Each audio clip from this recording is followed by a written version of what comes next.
તો વિદ્યાર્થી મિત્રો, આ ચેપ્ટરની જે સૌથી મહત્વની ઘટના છે ફોટો ઇલેક્ટ્રિક અસર, એનો આપણે અભ્યાસ કરવાના છીએ. તો ફોટો ઇલેક્ટ્રિક અસરની પ્રાયોગિક ગોઠવણ છે આકૃતિની અંદર દર્શાવેલી છે. એની રચનાની અંદર કાચની એક શૂન્ય અવકાશિત નળી છે. આ જે દેખાય છે કાચની શૂન્ય અવકાશિત નળી છે, એમાં એક ક્વાર્ટઝ વિન્ડો છે, બારી છે, અને અહીંયા કોઈ પ્રકાશ ઉદ્ગમ છે. એમાંથી પ્રકાશ આપાત થાય છે અને ક્વાર્ટઝની બારી હોવાથી એમાંથી પ્રકાશ પસાર થઈ શકે છે.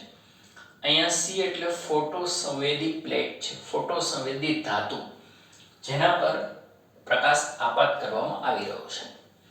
હવે ધાતુની સ્વચ્છ કરેલી સપાટી પર પૂરતી ઊંચી આવૃત્તિવાળો તમે પ્રકાશ આપાત કરશો એટલે પ્રકાશની જે ઉર્જા છે મેળવીને ઇલેક્ટ્રોન ધાતુમાંથી બહાર નીકળશે. એટલે આ જે સી છે ને ઉત્સર્જક પણ કહેવામાં આવે, જે ઇલેક્ટ્રોનનું ઉત્સર્જન કરે છે. એ છે ને કલેક્ટર કહેવામાં આવે છે. સી ઉત્સર્જક છે, એ કલેક્ટર છે. આમાંથી ઉત્સર્જિત ઇલેક્ટ્રોનને એ કલેક્ટ કરે છે. હવે એ અને સી છે ને કમ્યુટેટર નામની રચના વડે જોડેલા છે. અહીંયા બેટરી છે, અહીંયા પોઝિટિવ છે, નેગેટિવ છે, પણ આની મદદથી ધન અને ઋણ ઉલટાવી શકાય. અહીંયા તમારે બેટરીના ધ્રુવ બદલવાની જરૂર નથી, અહીંયા ગોઠવણ આપેલી છે.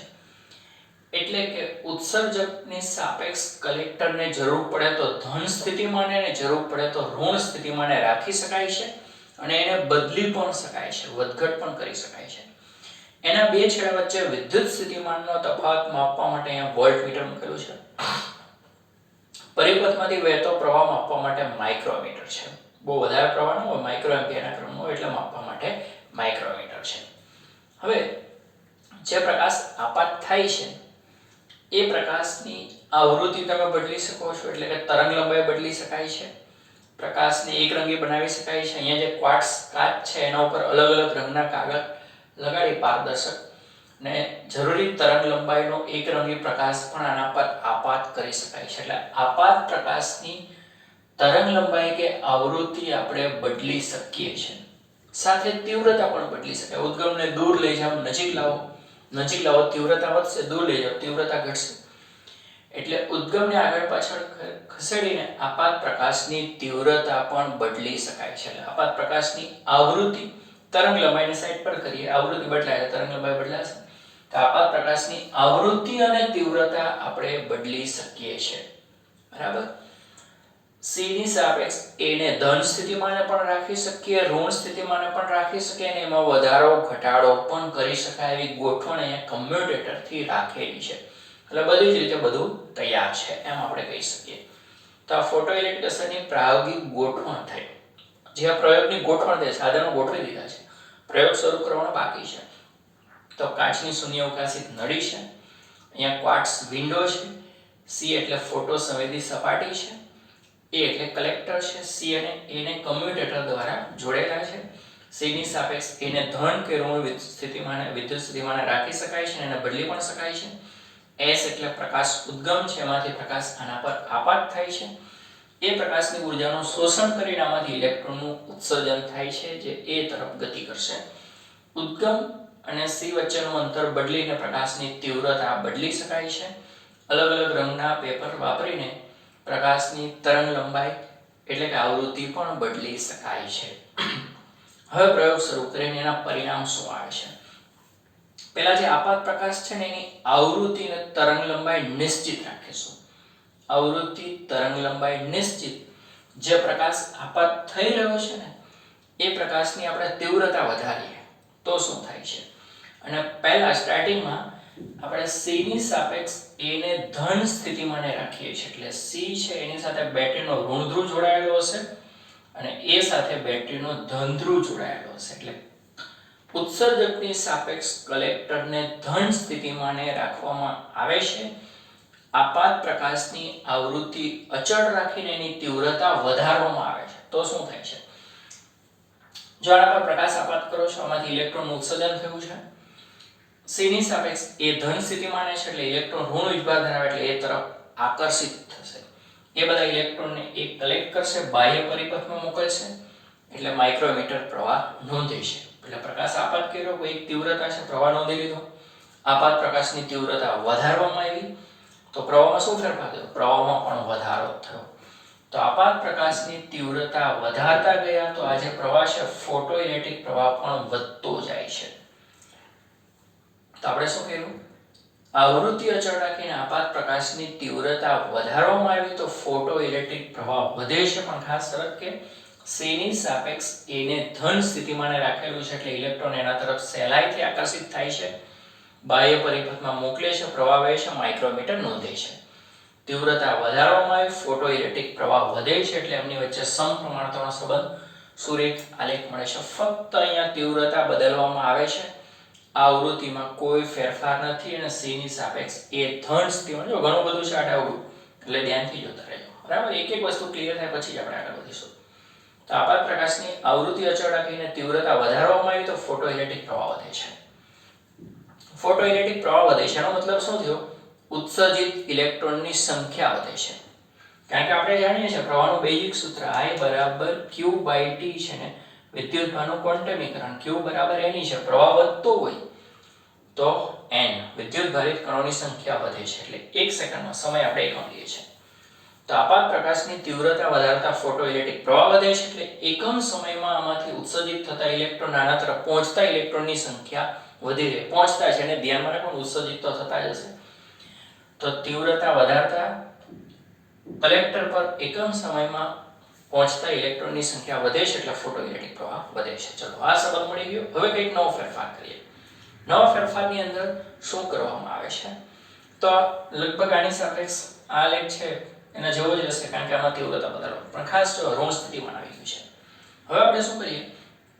કલેક્ટરની ઉત્સર્જકની સાપેક્ષ કલેક્ટરને ઋણ સ્થિતિમાને રાખીએ. આને ઋણ રાખો ને આને ધન રાખો તો શું થાય? ઉત્સર્જિત પ્રકાશ આપાત કરો છો એટલે ઇલેક્ટ્રોનનું ઉત્સર્જન થશે, પણ એ ઋણ સ્થિતિમાન છે એટલે ઇલેક્ટ્રોન ઋણ વીજભાર ધરાવે છે. બંને વચ્ચે અપાકર્ષી બળ લાગે છે. ઇલેક્ટ્રોન A થી અપાકર્ષાય છે એટલે ત્યાં એ બાજુ જવા માંગતા નથી. પરંતુ અહીંયા જે પ્રકાશ આપાત થયો છે ને એને કારણે જે ઇલેક્ટ્રોન ઊર્જા લઈને બહાર નીકળ્યા છે, એ ઊર્જાના ધક્કાને કારણે અમુક ઇલેક્ટ્રોન એ પર પહોંચી જતા હશે. જે ઇલેક્ટ્રોનની ઊર્જા અપાકર્ષણ બળને પાર કરી જવા જેટલી પૂરતી હશે એવા ઇલેક્ટ્રોન એ પર પહોંચી જશે. ભલે પહેલા કરતાં ખૂબ ઓછા હશે અને થોડો પ્રવાહ પરિપથમાં વહેતો હશે, બરાબર? હવે આપણે શું કરીએ છીએ કે આપાત પ્રકાશ છે એની તીવ્રતામાં વધારો કરીએ તો શું ફરક પડશે? તો જો વધારો કરવામાં પહેલા તીવ્રતા I1 રાખીએ, પછી તીવ્રતા I2 કરો, ત્યારબાદ તીવ્રતા I3 કરો તો ફોટોઇલેક્ટ્રિક પ્રવાહ વધતો જાય છે. એ અહીંયા જોઈ શકાય છે. હવે આપણે એક બીજું કામ પણ અહીંયા કરવાનું છે કે અહીંયા ઋણ સ્થિતિમાન છે એટલે ઇલેક્ટ્રોન મોટે ભાગે અપાકર્ષી બળને કારણે ત્યાં જવા માંગતા નથી, પણ ઊર્જાને કારણે અમુક ઇલેક્ટ્રોન પહોંચી જાય છે. આપણે આનું ઋણ સ્થિતિમાન વધારીએ તો શું થાય? કે C ની સાપેક્ષ A નું ઋણ સ્થિતિમાન વધારવામાં આવે છે તો શું થશે? તો વધારે અપાકર્ષી બળ થશે ને વધારે અપાકર્ષી બળ થાય એટલે પહોંચતા ઇલેક્ટ્રોનની સંખ્યા આપોઆપ ઘટવા માંડશે. કોઈ એક ઋણ સ્થિતિમાને પહોંચશો ને એટલે ઇલેક્ટ્રોનની સંખ્યા શૂન્ય થઈ જશે. એટલે જ એને નામ આપવામાં આવ્યું સ્ટોપિંગ પોટેન્શિયલ. એવો પોટેન્શિયલ જે ઇલેક્ટ્રોનને સ્ટોપ કરી દે છે, અહીંયા આવતા અટકાવી દે છે. કે ઉત્સર્જકની સાપેક્ષ કલેક્ટર પરનો એવો લઘુત્તમ ઋણ વોલ્ટેજ કે જ્યારે ફોટોઇલેક્ટ્રિક પ્રવાહ શૂન્ય બને છે, જેને સ્ટોપિંગ પોટેન્શિયલ. લઘુત્તમ શબ્દ વાપરે કારણ કે આનાથી વધારે સ્થિતિમાન તો પ્રવાહ શૂન્ય જ હશે. તો લઘુત્તમ આટલા સ્થિતિમાને પ્રવાહ શૂન્ય થઈ ગયો છે, જેને સ્ટોપિંગ પોટેન્શિયલ કહેવામાં આવે છે. હવે આપણે શું કરીએ? માની લો કે હું I1 તીવ્રતાનો પ્રકાશ આપાત કરું છું. I1 તીવ્રતાનો પ્રકાશ આપાત કરું છું અને ઋણ સ્થિતિમાને રાખું છું. એને ઋણ સ્થિતિમાન વધારતો જાવ, પ્રવાહ ઘટતો જાય છે અને V0 એ પહોંચે ને એટલે પ્રવાહ શૂન્ય થઈ ગયો. હવે શું કરવું? I2 તીવ્રતાનો પ્રકાશ આપાત કરું. તીવ્રતા વધારે છે, પ્રવાહ વધારે છે, બરાબર? હવે જો ઋણ સ્થિતિમાન વધારવામાં આવે તો એ પ્રવાહ પણ ઘટતો જાય છે અને V0 પાસે જે શૂન્ય થઈ ગયો. પછી I3 તીવ્રતાનો પ્રકાશ આપાત કર્યો, પ્રવાહ વધારે ગયો છે, ઋણ સ્થિતિમાન વધારતા ગયા, પ્રવાહ શૂન્ય થઈ ગયો. તો જો તીવ્રતામાં વધારો કરો છો તો ફોટોઇલેક્ટ્રિક પ્રવાહ ભલે વધતો હોય, પણ એ બધા ઇલેક્ટ્રોનને અટકાવવા માટે જે ઋણ સ્થિતિમાન છે એક જ આવે છે. એટલે અહીંયા જે સ્ટોપિંગ પોટેન્શિયલ છે ઋણ પ્રતિપ્રવેગિક સ્થિતિમાન છે, તીવ્રતા પર આધારિત નથી. તીવ્રતા વધારો તો પ્રવાહ જરૂર વધે છે, પણ સ્ટોપિંગ પોટેન્શિયલ આંકડો એક સરખો જ મળે છે. દાખલા તરીકે 10 તીવ્રતા હોય, 15 તીવ્રતા હોય કે 20 તીવ્રતા હોય, 2 વોલ્ટે ઇલેક્ટ્રોન શૂન્ય થતા હોય તો દરેક વખતે 2 વોલ્ટે શૂન્ય થાય છે. એટલે સ્ટોપિંગ પોટેન્શિયલ છે તીવ્રતા પર આધારિત નથી. સ્ટોપિંગ પોટેન્શિયલ બીજી કઈ માહિતી આપે છે? જો એવો ઋણ વિદ્યુત વિભવ છે કે મહત્તમ ઉર્જા ધરાવતા ઇલેક્ટ્રોન પણ એ પર પહોંચી શકતા નથી. જો ધાતુ પર તમે પ્રકાશ આપાત કરો છો એટલે ઇલેક્ટ્રોનનું ઉત્સર્જન થાય છે, પણ બધા ઇલેક્ટ્રોનની ઉર્જા સરખી નથી. જે સૌથી ઉપરના સ્તરમાં ઇલેક્ટ્રોન છે ને એની ઉર્જા વધારે છે, નીચે તરફ જશે ઉર્જા ઘટતી જાય છે. એટલે બધા ઇલેક્ટ્રોનની ઉર્જા સરખી નથી. એમાં મહત્તમ ઉર્જા ધરાવતો ઇલેક્ટ્રોન હવે અહીંયા નથી પહોંચી શકતો સ્ટોપિંગ પોટેન્શિયલ જેટલા ઋણ વિદ્યુત વિભવે. એટલે તો પ્રવાહ શૂન્ય, એક પણ ઇલેક્ટ્રોન અહીંયા પહોંચતો નથી, પ્રવાહ શૂન્ય થાય છે. એટલે વધુમાં વધુ ઉર્જા ધરાવતો ઇલેક્ટ્રોન પર એ પર પહોંચી શકતો નથી. એટલે આ સ્ટોપિંગ પોટેન્શિયલ મહત્તમ ગતિ ઉર્જા ધરાવતા ઇલેક્ટ્રોનને અટકાવી દીધો. એનો મતલબ કે ઇલેક્ટ્રોનની મહત્તમ ગતિ ઉર્જા કે મેક્સિમમ ગતિ ઉર્જા એટલે 1/2 mv² પણ આપણે કહી શકીએ કે ગતિ ઉર્જા કે એટલે 1/2 mv² છે. v ઇલેક્ટ્રોનની ઝડપ છે, k max એટલે v max થશે. મહત્તમ ગતિ ઉર્જા ધરાવતા ઇલેક્ટ્રોન પણ હવે શૂન્ય થઈ ગયા છે. જો આ ગતિ ઉર્જા છે ને સ્થિતિમાન ગુણ્યા વિદ્યુતભાર એટલે સ્થિતિ ઉર્જા છે. ગતિ ઉર્જાનું સ્થિતિ ઉર્જામાં રૂપાંતર વગેરે આપણે જાણીએ છીએ. તો મહત્તમ ગતિ ઉર્જા ધરાવતા ઇલેક્ટ્રોનની ઉર્જા પણ આ ઋણ સ્થિતિમાનને પાર નથી કરી શકતી. એટલે સ્ટોપિંગ પોટેન્શિયલ પરથી ઇલેક્ટ્રોનની મહત્તમ ગતિ ઉર્જા, મહત્તમ ઝડપનો ખ્યાલ આવે એટલે આ સૂત્ર યાદ રાખવાનું. k max એટલે ev0 થશે. બરાબર, v0 એટલે સ્ટોપિંગ પોટેન્શિયલ છે. બીજી એક વસ્તુ આમાં પણ એડ કરી દઈએ કે જ્યારે આપણે c ની સાપેક્ષ a ને ધન સ્થિતિમાને રાખીએ છીએ, બરાબર, ત્યારે તીવ્રતા વધારો તો પ્રવાહ વધતો જાય છે. પછી આપણે c ને ધન અને a ને ઋણ રાખીએ છીએ ત્યારે પણ એ જ પરિસ્થિતિ છે. તીવ્રતા વધારો તો પ્રવાહ વધતો જાય છે. હવે બીજી એક વસ્તુ એ પણ છે કે માની લો કે આને ઋણ અને આને ધન સ્થિતિમાન રાખે છે, તીવ્રતા વધારો પ્રવાહ વધતો જાય છે. પણ આપણે વોલ્ટેજ ધન વિદ્યુત વિભવ વધાર્યો તો શું થાય? જો ધન વિદ્યુત વિભવ આપણે વધારીએ તો ઇલેક્ટ્રોનની સંખ્યા વધતી જાય છે એટલે પ્રવાહ વધતો જશે. પણ અહીંથી ઉત્સર્જિત બધા જ ઇલેક્ટ્રોન, જો અહીંયા ઋણ છે અને ધન છે ત્યારે તો બધા ઇલેક્ટ્રોન આ બાજુ જવું જ છે, બરાબર. આપણે આ ધન વિદ્યુત વિભવ વધારી રહ્યા છે એટલે વધુને વધુ ઇલેક્ટ્રોન અહીંયા પહોંચતા હતા. પણ આમાંથી ઉત્સર્જિત બધા જ ઇલેક્ટ્રોન અહીંયા પહોંચી જાય. દાખલા તરીકે અહીંયા હું 10 વોલ્ટ આપું ત્યારે બધા ઇલેક્ટ્રોન અહીંયા પહોંચી જાય છે. પ્રવાહ મહત્તમ છે જેને સંતૃપ્ત પ્રવાહ કહેવામાં આવે છે. હવે તમે ધન વિદ્યુત વિભવ વધારો, કોઈ ફાયદો નથી, પ્રવાહમાં કોઈ વધારો નહીં. જો અહીંયા આલેખ છે, આ તો સીધી રેખા બતાવી છે, પણ અહીંયા તમે જો આ ધન સ્થિતિમાન છે, ના ઋણ સ્થિતિમાન છે. આપણે ધન સ્થિતિમાન વધારીએ છીએ તો ઇલેક્ટ્રોનની સંખ્યા વધે છે, પ્રવાહ વધે છે, પણ અમુક વોલ્ટેજ સુધી છે. જ્યારે ઉત્સર્જિત બધા જ ઇલેક્ટ્રોન એ પર પહોંચી જાય છે પછી આનો વોલ્ટેજ વધારવાથી કોઈ ફાયદો નથી. એટલે અમુક કરતા વધારે વોલ્ટેજ વધારશો તીવ્રતામાં કોઈ વધારો થતો નથી, સેજ આ રીતે પછી આમ થઈ જાય છે આલેખ. એ જે પ્રવાહ છે ને સંતૃપ્ત પ્રવાહ કહેવામાં આવે છે કે અમુક કરતા વધારે ધન સ્થિતિમાન રાખવા છતાં પણ બધા જ ઇલેક્ટ્રોન અહીંયા પહોંચી ગયા છે એટલે હવે પ્રવાહમાં વધારો થતો નથી. એને મહત્તમ પ્રવાહ અથવા સંતૃપ્ત પ્રવાહ, સેચ્યુરેટેડ કરંટ પણ કહેવામાં આવે છે. એટલે એ પણ એક વસ્તુ નોંધી લેજો. ઓકે, તો ઋણ સ્થિતિમાન, ધન સ્થિતિમાન, સ્ટોપિંગ પોટેન્શિયલની વાત કરી. અત્યાર સુધી આપણે કઈ વસ્તુ અચળ રાખેલી છે? આપાત પ્રકાશની આવૃત્તિ અચળ રાખેલી. તીવ્રતા બદલીને બધું જોઈ લીધું. હવે આવૃત્તિ બદલીએ, તીવ્રતા અચળ રાખીએ. બરાબર, એક જ તીવ્રતા i1 i2 i3 જે આ તીવ્રતાની સંજ્ઞા છે, આ પ્રવાહની અક્ષ છે. જો કે દેખીતી વસ્તુ છે, તીવ્રતા i1 છે ત્યારે પ્રવાહ ઓછો છે, i2 માં વધારે છે, i3 માં વધારે છે. બે ભૌતિક રાશિની સંજ્ઞા સરખી આવે છે એટલે પ્રવાહને શબ્દમાં લખી દીધું અને તીવ્રતાને i ની સંજ્ઞા આપી. i1 કરતા i2 મોટો છે, એના કરતા i3 મોટો તો પ્રવાહ વધતો જાય છે. ઓકે, હવે આપણે કોઈ એક જ તીવ્રતા i, તીવ્રતા અચળ રાખીએ અને આપાત પ્રકાશની આવૃત્તિ વધારીએ તો શું થાય છે? તો આવૃત્તિ વધારવામાં આવે ને તો અહીંથી જે ઉત્સર્જિત ઇલેક્ટ્રોન છે ને એની ઉર્જા પણ વધે છે. મતલબ કે ઇલેક્ટ્રોનને અટકાવવા માટે જે સ્ટોપિંગ પોટેન્શિયલ છે ને એમાં વધારો થતો જણાવો. કે એક જ તીવ્રતા રાખી અને પહેલા f1 આવૃત્તિનો પ્રકાશ આપાત કર્યો, સ્ટોપિંગ પોટેન્શિયલ v01 મળ્યો. f2 આવૃત્તિનો પ્રકાશ આપાત કર્યો તો સ્ટોપિંગ પોટેન્શિયલ જેને અટકાવવા માટેનો વોલ્ટેજ હતો ને એ બી વધારે મળ્યો. f3 આવૃત્તિનો પ્રકાશ આપાત કર્યો તો સ્ટોપિંગ પોટેન્શિયલમાં હજી વધારો થયો. ઋણ છે એ તો આપણે સમજીએ જ છે. સંતૃપ્ત પ્રવાહમાં કોઈ ફેરફાર થતો નથી, તીવ્રતા બદલતા નથી એટલે સંતૃપ્ત પ્રવાહમાં કે પ્રવાહમાં કોઈ ફેરફાર થતો નથી.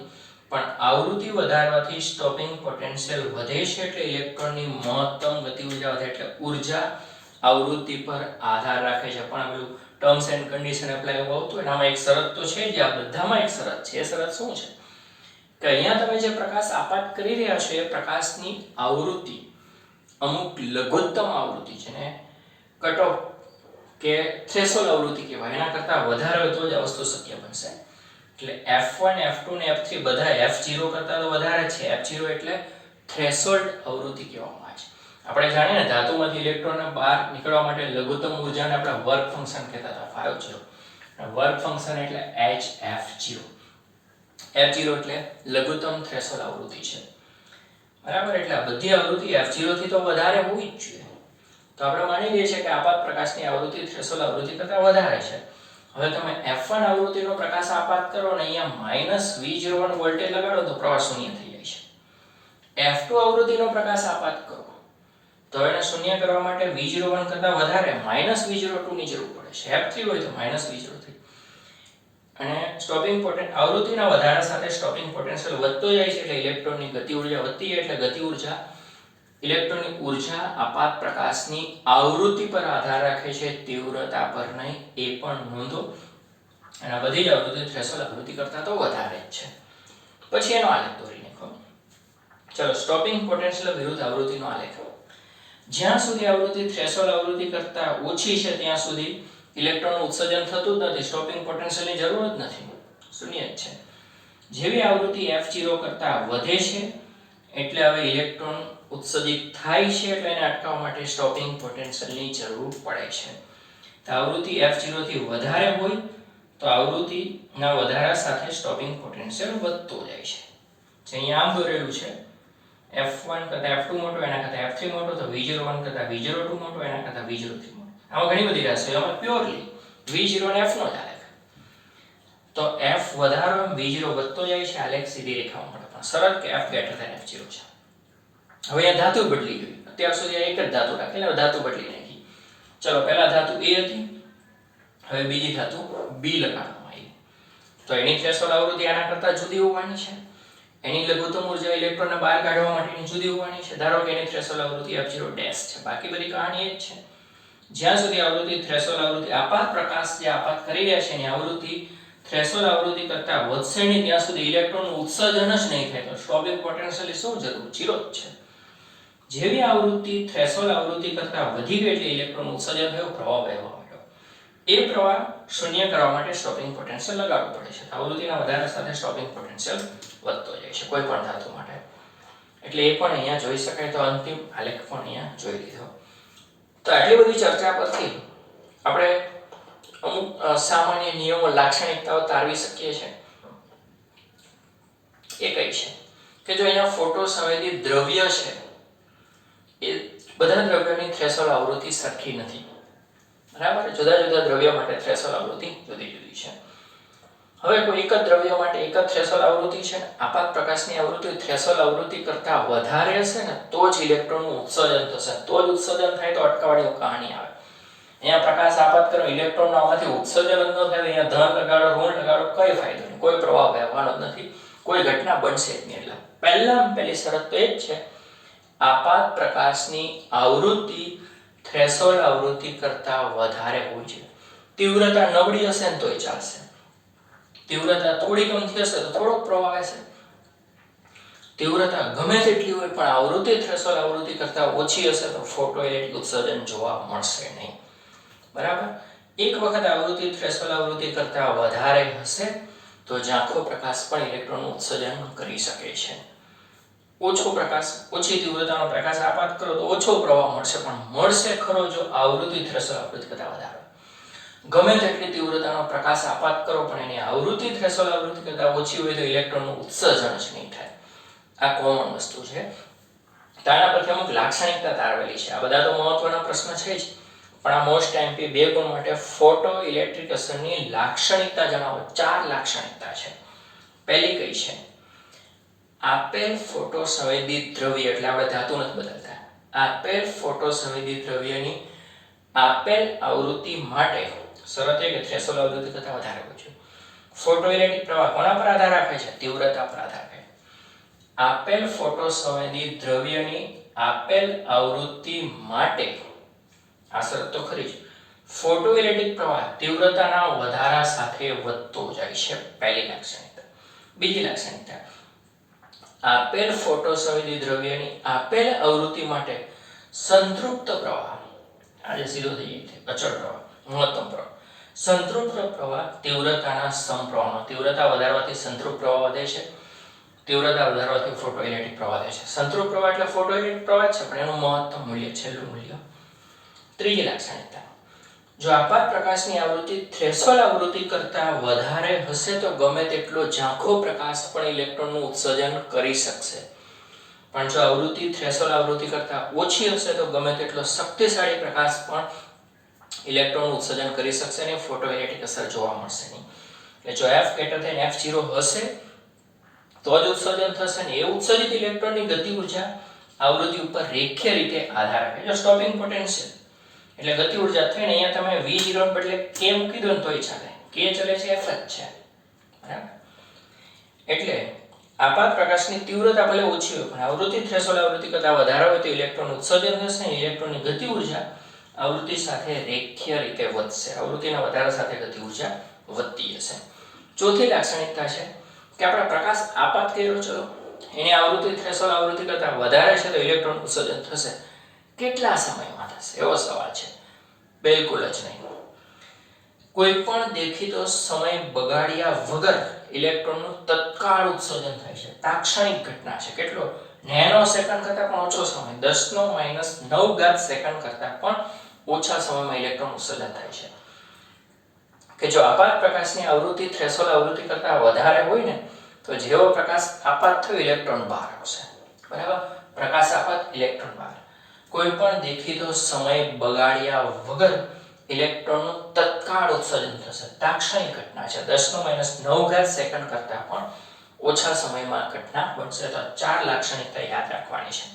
આપણે એમાં શરૂઆતની વાક્ય રચના લખી છે, આપેલ ફોટોસંવેદી દ્રવ્યની આપેલ આવૃત્તિ માટે ફોટોઇલેક્ટ્રિક પ્રવાહ આપાત પ્રકાશની તીવ્રતાના સમપ્રમાણમાં છે.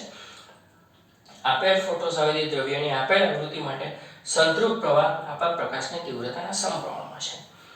જો આવૃત્તિ થ્રેશોલ્ડ આવૃત્તિ કરતાં વધારે હોય તો ગમે ત્યારે આખા પ્રકાશમાં પણ ઇલેક્ટ્રોન ઉત્સર્જન થશે અને ઇલેક્ટ્રોનની ગતિ ઉર્જા આવૃત્તિ પર રેખીય રીતે આધાર રાખેલા વધારે સાથે વધતી જાય છે. જો આવૃત્તિ થ્રેશોલ્ડ આવૃત્તિ કરતાં વધારે હોય તો પ્રકાશ આપાત થતાની સાથે જ કોઈ પણ દેખીતો સમય બગાડ્યા વગર ઇલેક્ટ્રોનનું તત્કાળ ઉત્સર્જન થાય, એટલે કે આ તાત્ક્ષણિક ઘટના છે, 10⁻⁹ સેકન્ડ કરતાં પણ ઓછો સમય લાગશે. તો જો અહીંયા તમે જુદી જુદી ધાતુઓ, જો એક જ પ્રકાશ માટે જુદી જુદી ધાતુઓ છે, જુદી જુદી અસરકારકતા દર્શાવે. દાખલા તરીકે હું અલ્ટ્રાવાયોલેટ પ્રકાશ આપાત કરું છું તો અલ્ટ્રાવાયોલેટ પ્રકાશ છે અમુક ધાતુઓમાં ઇલેક્ટ્રોન ઉત્સર્જન નથી કરી શકતો તો અમુક ધાતુઓમાં કરી શકે છે, બરાબર. એટલે કોની થ્રેશોલ્ડ આવૃત્તિ કેટલી છે એના ઉપર આધાર રાખે છે. એટલે એક જ આવૃત્તિ કે તરંગ લંબાઈના પ્રકાશને જુદી જુદી ધાતુઓ જુદી જુદી અસરકારકતા દર્શાવે છે, એ પણ ખાસ નોંધવાનું રહેશે, બરાબર. તો ફોટોઇલેક્ટ્રિક, હવે આપણા મનમાં ઘણા બધા સવાલ કે આવું કેમ થાય છે. સવાલ એ છે શા માટે પ્રવાહ તીવ્રતા પર આધાર રાખે છે, શા માટે ઉર્જા આવૃત્તિ પર આધાર રાખે છે પણ તીવ્રતા પર નથી. તો આ 20મી સદીની સૌથી મોટી ઘટના છે. કોણ આની સમજૂતી આપી શકશે? તમે આપી શકશો? અપાઈ ચૂકી છે અત્યારે, તો 21મી સદી છે અત્યારે. આપણે તો ફોટોઇલેક્ટ્રિક અસરની ઘટના સમજાવવા માટે પહેલા તરંગવાદને ચાન્સ આપવામાં, એટલે કે પ્રકાશના તરંગ સ્વરૂપમાં જે માનતા હોય ને એને આ સમજાવવા માટે ચાન્સ આપવામાં આવે છે. હવે પછીનો ટોપિક પણ એ સદંતર નિષ્ફળ જાય છે. પછી આ ઘટનાની સમજૂતી આપી શકે છે મહાન વૈજ્ઞાનિક આલ્બર્ટ આઇન્સ્ટાઈન. એ પ્રકાશના કણ સ્વરૂપમાં માને છે એટલા માટે. એનો મતલબ એ નથી પ્રકાશનું કણ સ્વરૂપ, તરંગ સ્વરૂપ પણ હોય છે, પરિસ્થિતિ ઉપર આધાર રાખે. જ્યારે પ્રકાશની કોઈ દ્રવ્ય સાથેની આંતરક્રિયા એટલે પ્રકાશ આપાત થાય કે ઉત્સર્જન પામે ત્યારે કણ સ્વરૂપ હોય, જ્યારે એનું વહન કે પ્રસરણ તરંગ સ્વરૂપે થાય છે. જો કે આપણે કિરણ પ્રકાશશાસ્ત્ર, તરંગ પ્રકાશશાસ્ત્ર ભણી ગયા છે. હવે અહીંયા તરંગની સાથે સાથે કણ સ્વરૂપને પણ માનવાનું છે. એટલે આ બધું કેમ થાય છે, આ બધા સવાલોના જવાબ કોણ આપશે? તો પહેલા તરંગ પ્રકાશશાસ્ત્રને ચાન્સ આપવામાં આવે, નિષ્ફળ જશે. પછી આ ઘટનાની સમજૂતી મહાન વૈજ્ઞાનિક આલ્બર્ટ આઇન્સ્ટાઈન આપી શકશે અને એને નોબેલ પારિતોષિક પણ મળશે. એટલે આ બધું કેમ થાય એની સમજૂતી હવે કમિંગ સૂન.